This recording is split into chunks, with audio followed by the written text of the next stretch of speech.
welcome back to Mindset Monday. I'm your host, Eric Payton of the American Contractor Network. This is brought to you in conjunction with Contractor Plus, the only CRM you will ever need to grow your contracting business. Man, I'm so excited to be here with you guys today on this beautiful Monday morning, depending on what part of this country you're in. Some of you guys are experiencing sunshine, some of you rain, and hell, here in Idaho, snow. Actually, I'm in Utah. My bad. But last night it snowed, or yesterday, I should say, it snowed, literally 4 inches on the ground, which is kind of crazy considering it's May 5th. Well, today, May 6th, right? If you are watching us live, go ahead and drop your name, your business, where you're from in the comments, and we'll make sure that we shout you out. But excited to be able to share with you guys today. Now, this last week was a really interesting week for me. Interesting in a way of like being exposed to some things that I hadn't been exposed to before. Let me explain what I mean by that. Now, think about this, and this is just a question for you to ponder. As a contractor, what's the largest job that you ever landed? Think about it. Was it a $3,000 job, a $30,000 job, a $3 million job? Like, what was the largest job you ever landed? And I say that because I want you to think about it for a second. We got Ground Fog. What's up, my man? Christina from Zacharias Landscaping. Welcome. Tristan, the Tarp guys. Great to have you here. Now, I ask about the largest job because my mind was kind of blown this last week.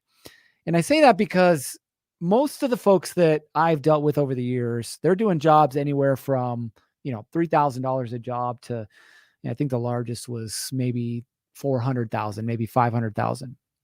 And in the last few weeks, some of the guys that I've worked with have started landing some pretty significant contracts. I'm talking into millions of dollars. And I'm not talking a general contractor. I'm talking about a sub. Christina, an $11,000 concrete or cement job. That's great. And I'll tell you, there's some bigger ones out there. And you're a perfect example. So I'm glad that you brought that up. So this last couple of weeks, checking in with clients and their jobs and some of the opportunities that have presented themselves, some in the residential space, some of them in the commercial space. But some of these guys have landed some pretty significant contracts. Ryan McEntee, Key West Remodeling, welcome to the show. And Christina, I know you know. So this is going to be a fun one for you. But we look at this and we say, okay, what is it that I believe is possible for my business? And when we start out, we're not landing multi-million-dollar jobs. Give you an example. My good friend Scott, who's in Idaho, he does exterior landscape and concrete work. And when he first started doing the business, if you will, I think 12, 15 years ago, he was doing $3,000 to $4,000 jobs, right? Just basic little slab of concrete, maybe a little grass, maybe a couple of trees and some shrubs, and off he went. He's currently averaging $250,000 per job, right? We got John that says largest I ran was over $1 million. My work has 200 grand in NYC. Nice. Very, very good. And it's $250,000 a job. That's what he's averaging right now. And some of those jobs are 7-figure jobs, right?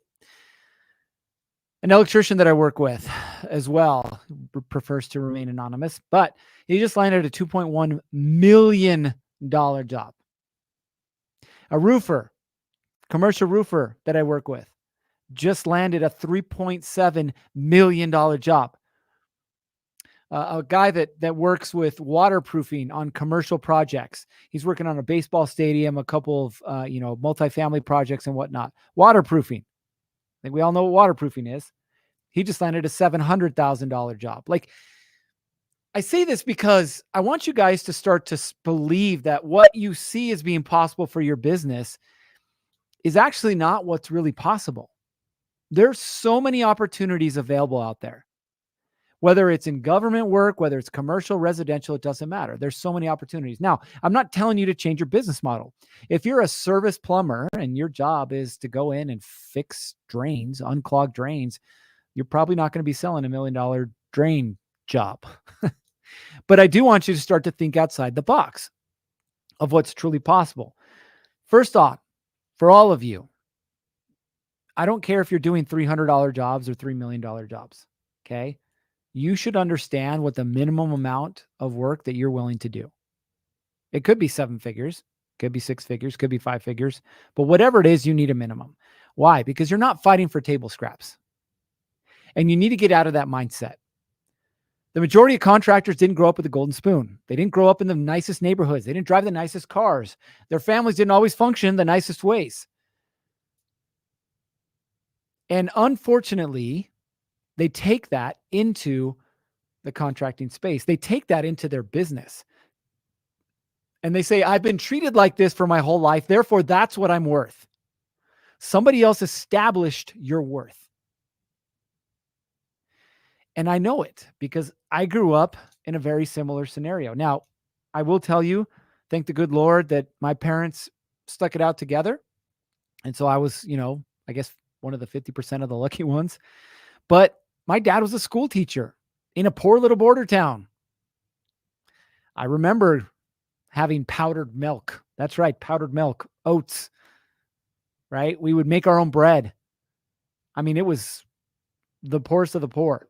Like, we thought it was a good day when we had tortillas and we put butter and cinnamon and sugar on them. Like, that was a good day, right?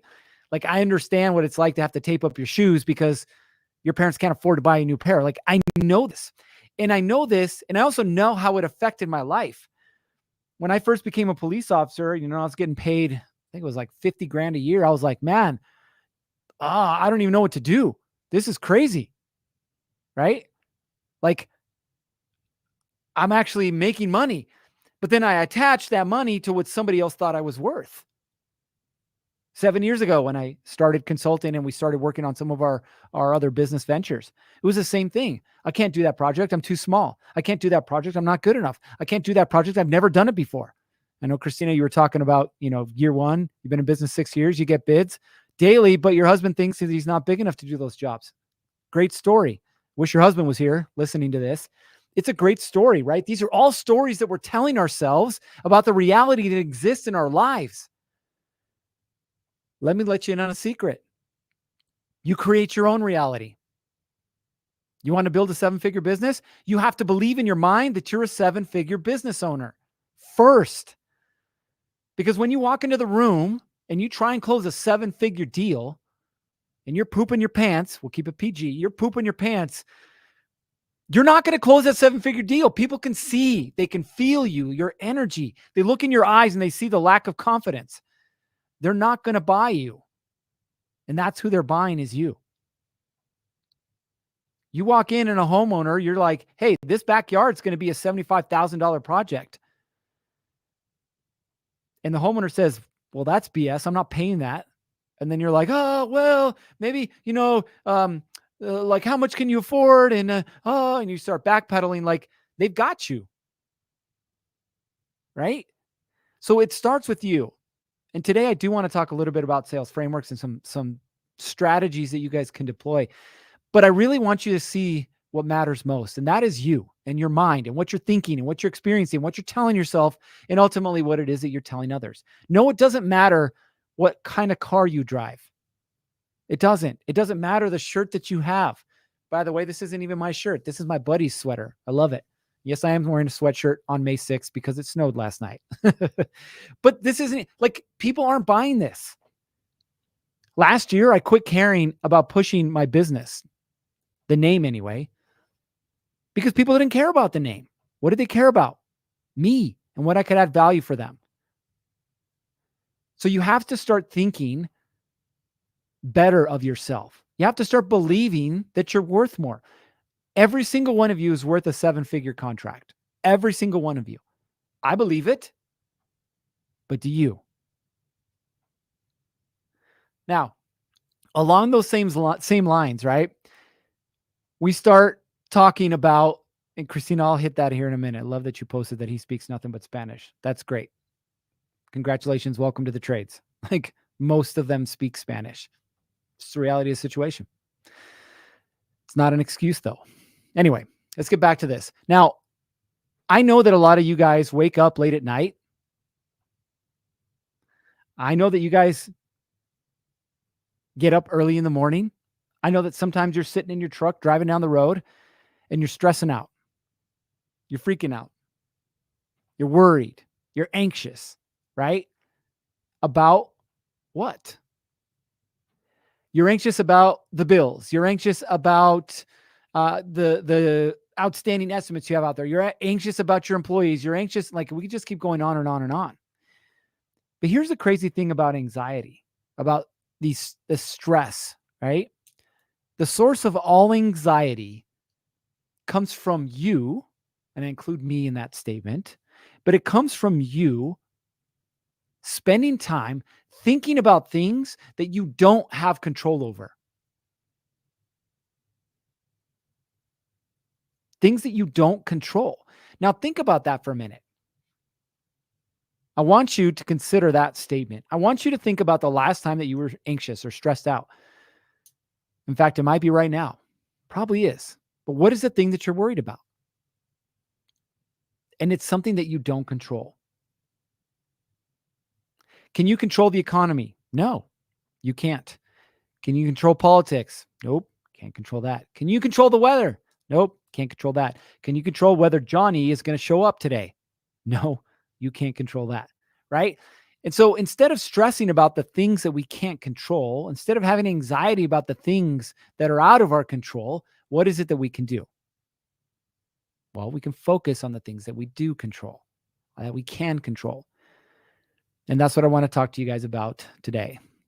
David Roth from DR Home Services in Marlboro, New Jersey. Welcome to the show. What is it that we can control, right? Now, I want to specifically talk to you guys about the sales process itself. And for some of you, this will be a review, and that's great. For some of you, you're going to have your eyes open. Some of you are going to look at this thing and go, are you kidding me? I have to think about this thing all the time? Yes, you do. Now, I don't care if you're doing $5 million a year, if you're doing $50,000 a year. If you don't have leads, you won't have sales. If you don't have sales, you won't have a business, period. Let's just put that out there. I'm not going to talk about marketing today. I'm actually going to talk about sales. But understand, if you don't have enough sales appointments, it's because you don't have enough leads. So you need to go get more leads, not from Angie's list, right? But you need to go get some more leads, and we can have that conversation at another point. Let's assume that you have the leads. Let's assume that you're having the opportunity to meet with builders, to meet with developers, to meet with homeowners, right? And have this opportunity to close some deals. That's what I want to talk to you about. Most people who get into the contracting space do not come from a sales background. Hell, I didn't come from a sales background. But I had to learn sales, and it is a learned skill, and all of you can learn it. And there's some experts out there that you can go follow and get really good at sales. I'm not that expert. Again, I'm the frameworks guy, so I understand frameworks and I can help you with that. But if you want some advice, we can help you with that. Michael we'll get to your questions here in a minute, right? If you don't want to do $100,000 jobs, yeah, that's fine, right? I'm not telling you you have to. What I'm telling you is that what you believe is possible is limiting what it is that's truly possible. Okay. Now let's get into this. Sales. What is your job in a sales presentation or in a sales conversation? What is your job? Your job is to get the other person to make a decision. Notice I didn't say get the other person to say yes. Go to used car lot. They will try and sell you to say yes, most of them. But that's not what we're after. What we're after is get somebody to make a decision. And the decision is either yes or no, not maybe. We don't want maybes, right? The infinite land of maybes. But nobody's got time for that, right? So it's to get them to make a decision. If we understand that, then we have a responsibility. And that responsibility is to give them as much information as possible to help them make that decision. Now, we want that decision to be a yes. And so, of course, that's the information that you're going to give them. But regardless, that's what it is that we want to do. Johnny on the spot, welcome to the show. So if our responsibility is to give them the information to help them make a decision, an informed decision, what are we doing? Okay, now this is part of the sales process. Too many contractors think that sales is when you sit down in front of somebody and you're having that conversation. You're showing them the pictures or the videos. You're writing down and negotiating the price. That is not the sales process. That is part of the sales process. The sales process begins prior to you ever stepping foot in their home, in their office, or on the job site. How many of you have something in place that is helping your potential client learn more about you, learn more about your product and service, learn more about what makes you special, different, unique, so on and so forth, before you ever meet them in person, at their home, at their office, on the job site? How many of you? What does it look like? Right? Think about it. You're not selling a roof. You're not selling a yard. You're not selling fencing. You're not selling remodeling. You're selling a solution to a problem. And so if you're not connecting with your potential client on a solution to their problem, what's the likelihood of you being able to solve it, i.e. close the deal? Not very high, right? So let's think about this. The first thing that you're going to need as part of your sales process, okay, is the pre-sale. What am I doing to warm this person up and get them prepared for what's happening? Now, again, I've worked with hundreds of contractors over the years, and I will tell you the ones that experience sustained growth are the ones that understand this. Give you a perfect example. Working with a basement finisher / remodeler this last week. And we were sitting down and he was showing me what it is that he's created. He's created this very simple document that's called What to Expect. That's it, what to expect. Now, in this state, along with many other states out there, there's a requirement to be licensed and to be insured. Now, what is the thing, and he works with homeowners primarily, what is the thing that most homeowners freak out about? They freak out about getting ripped off. They freak out about somebody doing bad work. They freak out about, something getting halfway done and then not being completed. They hear the horror stories. They see them out there. So what are you doing to overcome that doubt? It's called trust. So what he did is he put together this What to Expect document. And inside of the What to Expect document, he has a picture of his license. Inside of the same document, he has a picture of his insurance. Inside of the same document, he has a picture of his entire team. And he tells the story of his business, how they got started, why they got started, what it is that they're doing, what it is that matters most to them. Now, do you believe that that is going to help a potential client overcome the trust objection? 100%. Because how many companies out there are doing something similar? Not many, right? So again, an example. Now, when we talk about sales, there are really only 5 main objections. 5, that's it. Every objection is going to fall into one of these 5 buckets. And I don't care if you're doing government work, residential, commercial, doesn't matter if it's $10 jobs or $100,000 jobs or $1 million jobs. They all fall into these 5 buckets. The first one, money. Money.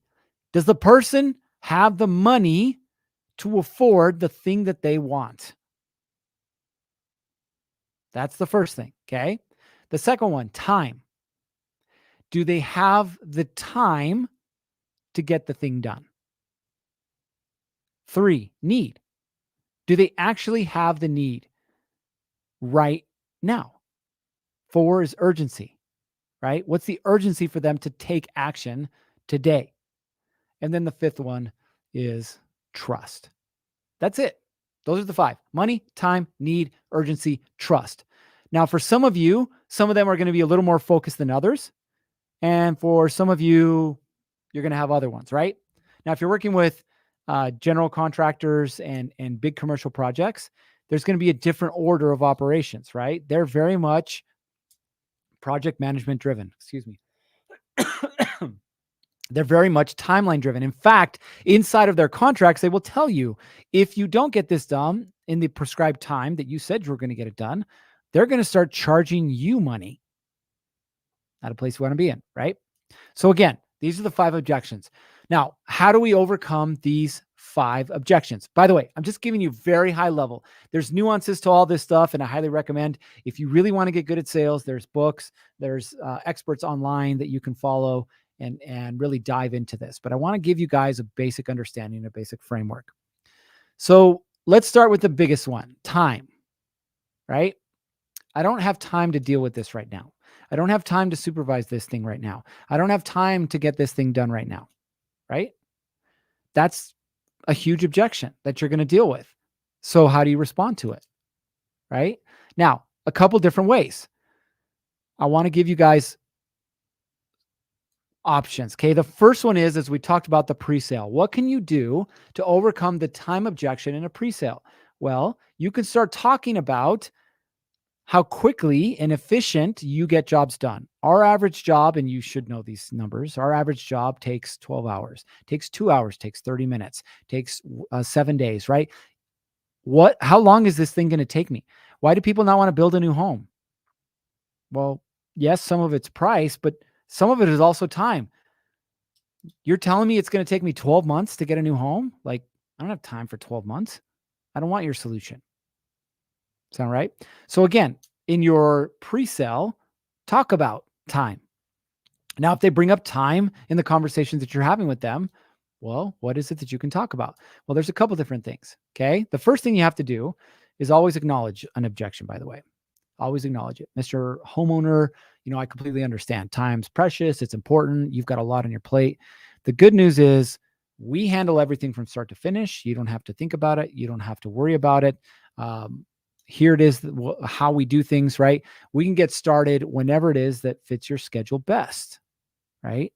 Again, overcome that time objection. We all are struggling with time. Doesn't matter how big you are. Doesn't matter how small you are. Doesn't matter how big your house is, how small it is. We all struggle with time, right? The second one, and you guys love this one, it's the money objection. How many times have you guys had somebody say, this is too expensive? Well, part of that can be dealt with prior to you having an in-person conversation with this person. Now, if it's a homeowner, right? When you have your initial conversation with them, call, whatever it is, what's one of the things that you need to ask?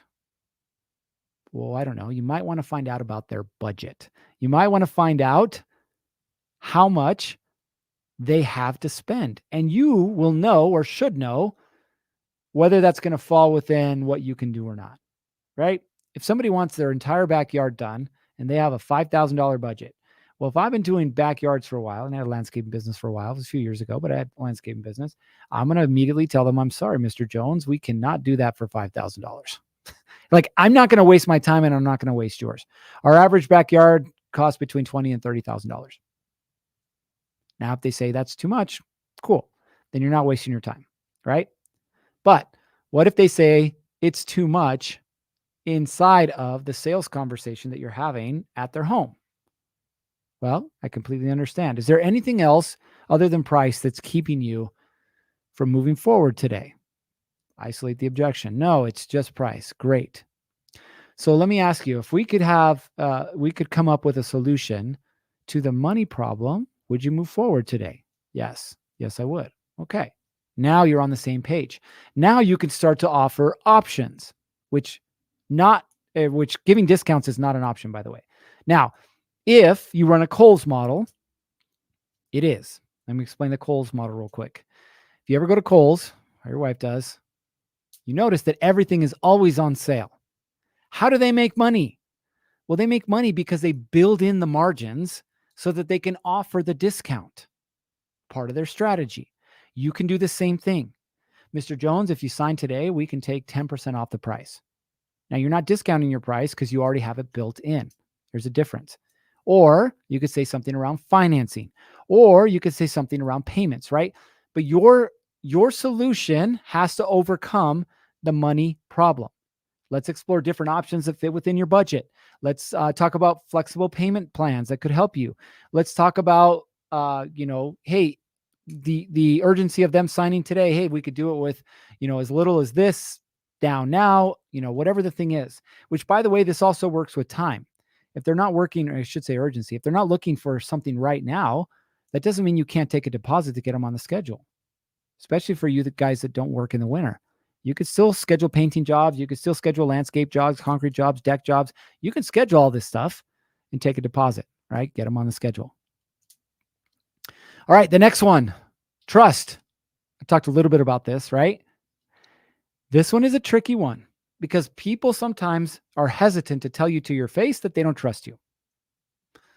Now, how can we overcome this? Well, one of those is creating some type of documentation or paperwork or something around the lines of, explaining who you are as a business, how long you've been in business, talk about some of your projects, right? You can build trust on the front end. So you can leverage social media to do this, right? The other thing is when you show up at the house, if you show up with dirty boots, holes in your shirt, right? And your pants have mud all over them. Some people like that. I get it. But most people don't. It's their house. It's their home. It's their biggest investment. And they don't want you walking in tracking stuff all over, right? So your job is to show up professionally. Now, a real easy way to do this is carry a change of clothes in the car. That's right. Backseat of your car. Now you spend a lot of time in there. I know you got energy drinks. You should carry a change of clothes too. At minimum, a shirt and a pair of shoes. Dust off your pants, put on a nice collared shirt with your business name on it, switch out your dirty boots, and look halfway decent, right? Build that trust. It's really hard. Remember, we all make first impressions. It's really hard to come back from a bad first impression, right? Now, if you didn't do this before, during your sales presentation, you can show them images, videos of some past work that you've done. You can show them images, videos, testimonials of past clients and what they've had to say about working with you. Sure. But again, understand that it's really hard to come back from a bad first impression. Now, number 4, the need objection. I don't really need this right now. You heard that before. Again, in the pre-sale, we ask about when are you looking to get this done? And if they're say 6 months, cool. We'll reach back out in 6 months, right? Don't waste your time with the people that say that they don't need it now. However, if you're inside of their home and the objection comes up, what should you do? Well, overcome it, right? Again, isolate it first. So you could say things like, hey, I get it. I understand that this might not be urgent at the moment, but sometimes taking care of the issue early can prevent bigger problems down the road. Talk about roofing, right? Talk about paint, maybe even the landscaping, right? It's if they take care of it now versus down the road, what is it going to save them? And you can ask them this. If you take care of this now, what's it going to save you? It's going to save you time. It's going to save you stress. And ultimately, it's going to save you money. We want you to stay ahead of potential problems, right? Overcome the need objection. And the 5th one is the urgency objection. I don't need this right now. And it kind of goes with the need. Right? I don't need this now, right? Maybe later, right? Again, you can take care of this on the phone prior to most of the time. So now we're looking at it and saying, okay, Mr. Homeowner, I understand this might not be a priority right now. However, some problems can get worse over time, costing you more to fix it later. How about we do this now so that you are not going to have to deal with it later, right? And what can you do? Show them pictures, explain to them, educate them. Like, why should I get my roof replaced now? Well, you don't have to get your roof replaced now. But if you don't, here's what you might experience. And you guys know this, roofers especially. Every storm, what happens? There's leaks, right? And a lot of the people already knew that they had the potential for leaks, but they didn't do anything about it. And now they're having to deal with that. Now it's an emergency, right? Which costs more. So I want you guys to think about this right now, right? Think about where it is that you're selling yourself short in your business. Where is it that you aren't believing that you're truly capable of doing larger jobs? If larger jobs is what you want to do, where is it that you're holding yourself back on building the business that you want to build? Which I'm going to go back to one of the comments that we had earlier here. So Michael asks, he says, so I got to ask, is it bad when you don't want to do the $100,000 jobs? I enjoy the residential side of fencing. Find I can build a great relationship with homeowners. That's awesome. That's great. But if you want to grow your business, what do you need to do to grow your business? Which might not necessarily mean larger jobs, right? It might be mean doing more jobs, covering more areas. You could still do higher price fencing jobs, right? Vinyl versus wood versus metal. There's a lot of different ways to look at this. But understand, behind this whole thing, it doesn't matter the type of business that you have, but behind this whole thing is you. And you started this business for a reason. And there was a specific thing that you wanted this business to provide for you. It was a lifestyle. It was the opportunity to spend more time with your family, to go on vacations, buy houses, trips, second homes, hunting, fishing, whatever the thing is. And if your business isn't providing what you wanted it to provide, ask yourself why. What's the reason why? What am I still not doing for it? What is it still lacking? What do I need to change? Because ultimately, the success or failure of your business is 100% your responsibility. And when you can accept that, you can start to do something about it. All right. That's all we got for you guys today. Appreciate you being here. If you have any questions, reach out. Yeah. We'd love to. At 3, 2, 1. Off you go. Contractor Plus is funded not by the deep pockets of venture capital firms in Silicon Valley, but by the real MVPs, our loyal fans and users. You've seen us grow, you've grown with us. Now this is your chance to invest and join us as a bona fide stakeholder in Contractor Plus. No velvet ropes, no accredited investors only. Whether you've got $100 or $100,000, this isn't just for the well-heeled. It's for everyone who believes in us or uses Contractor Plus and wants to help us revolutionize the industry. Check out Contractor Plus on WeFunder. Invest what you can, and let's build the future of contractor collaboration together.